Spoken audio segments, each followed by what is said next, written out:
बिस्मिल्लाहिर्रहमानिर्रहीम। अस्सलाम वालेकुम। कामरान यूबी एक और वीडियो के साथ हाजिर कहते हैं। फैलाए हुए गोशाए दामान तजस्सुस, साइंस भी मोहम्मद का पता ढूंढ रही है।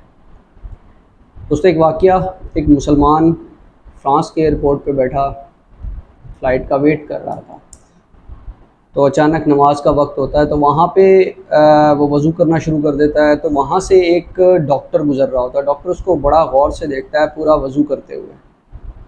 जब वो वज़ू कंप्लीट कर लेता है तो डॉक्टर बड़ी हैरानगी से देख रहा होता है और उसे जाके मिलता है। उससे कहता है, एक बात बताएं कि आप का मज़हब कौन सा है? मैं कहता है, मैं मुसलमान हूँ। मैंने कहा, और एक बात बताएं कि आप किस मुल्क में रहते हैं? उसने कहा, मैं एक पाकिस्तानी हूँ, पाकिस्तान में रहता हूँ। तो डॉक्टर ने बड़ी हैरत से एक सवाल पूछा कि ये बताएं कि आपके मुल्क में पागल खाने कितने हैं? तो उसने कहा, हैं तो सही लेकिन बहुत कम हैं, और मुझे मतलब इतने कम हैं कि मुझे नहीं मालूम कि कितने हैं, लेकिन हैं बहुत कम। तो डॉक्टर ने उसको बताया कि फ़्रांस में बहुत दुनिया में मतलब जहाँ जहाँ पागल खाने उनकी रेशो अगर लगाई जाए तो फ़्रांस में पागल खाने बहुत ज़्यादा हैं, यानी यूरोप साइड पे पागल खाने बहुत ज़्यादा हैं। कहता है, मैं एक पागल, और उन्हीं में से एक पागल खाने का मैं डॉक्टर हूँ, और मेरी पूरी ज़िंदगी की तहकीक इस चीज़ पे लग गई कि पूरी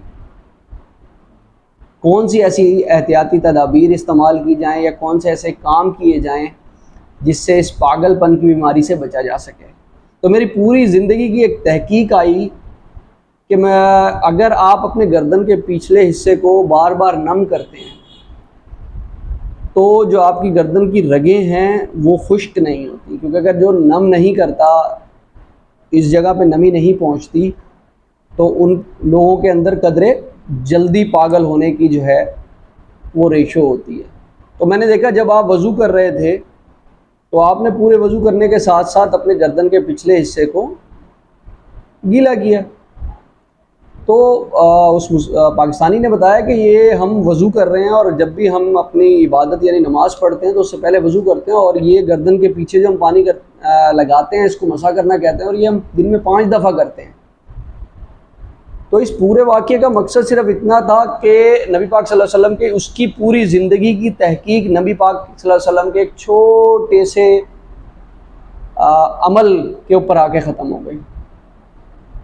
आप सल्लल्लाहु अलैहि वसल्लम की सुन्नत, हम इस मौजू पे और मज़ीद भी तहकीक लेके आएंगे और आपको बताएंगे कि छोटे छोटे से अमल से आपकी ज़िंदगी पे कितना असर पड़ता है, और इन छोटे छोटे अमाल पे अमल करके, छोटी छोटी चीज़ों पे अमल और उनके कॉल और फेल पे अमल करके, उनकी सुन्नतों पे अमल करके हम दुनिया आखिरत दोनों में कामयाबी हासिल कर सकते हैं और एक बेहतर ज़िंदगी गुजार सकते हैं।